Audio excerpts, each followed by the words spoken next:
ఉత్తమ పండితులు, మేధావి, అపర చాణక్యుడిగా పేరుగాంచిన ఆచార్య చాణక్యుడి గురించి మనం కొత్తగా పరిచయం చేసుకోవాల్సిన అవసరం లేదు.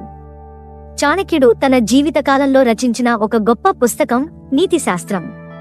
ఇందులో వ్యక్తి జీవితానికి సంబంధించి సమగ్ర విశేషాలు ఉన్నాయి.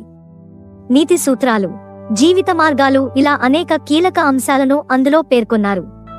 జీవితానికి సంబంధించి ఏది మంచి, ఏది చెడు అనే విషయాలను కూలంకషంగా వివరించారు. చాణక్యుడు తన నీతిశాస్త్రంలో భార్యాభర్తల మధ్య సంబంధాల గురించి కూడా పేర్కొన్నారు. వైవాహిక జీవితం సంతోషంగా ఉన్నప్పటికీ కొందరు మహిళలు తమ భర్తల వద్ద కొన్ని విషయాలను దాచిపెడతారని అన్నారు చాణక్య. మరి స్త్రీలు దాచే ఆ రహస్యాలేంటో ఇప్పుడు తెలుసుకుందాం. ఒక మహిళ ఎవరైనా పరపురుషుడిని ఇష్టపడితే ఆ విషయాన్ని ఆమె తన స్నేహితులతో పంచుకుంటుంది, కాని పొరపాటున కూడా తన భర్తకు తెలియకుండా జాగ్రత్త పడుతుంది.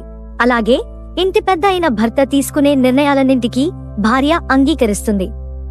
అయితే ఆ నిర్ణయాలలో కొన్ని భార్యకు నచ్చకపోవచ్చు. అయినప్పటికీ తన మనసులోని అభిప్రాయాన్ని భర్తకు చెప్పకుండా అలాగే దాచేస్తుంది. ఇక చాలా మంది భార్యలు తమ భర్తలతో తరచుగా శృంగారాన్ని కోరుకుంటారు. అయితే ఈ కోరికలను భార్యలు తమలో తామే దాచేసుకుంటారు. శృంగార కోరికలను తమ మనసులోనే ఉంచేసుకుంటారు. అలాగే భారతదేశంలో స్త్రీని ఇంటికి మహాలక్ష్మిగా పరిగణిస్తారు. ఒక మహిళ భార్యగా అన్ని పనులు చేస్తుంది. తద్వారా ఇంటికి, ఇంటి సభ్యులకు అన్ని విధాలుగా ప్రయోజనంగా ఉంటుంది.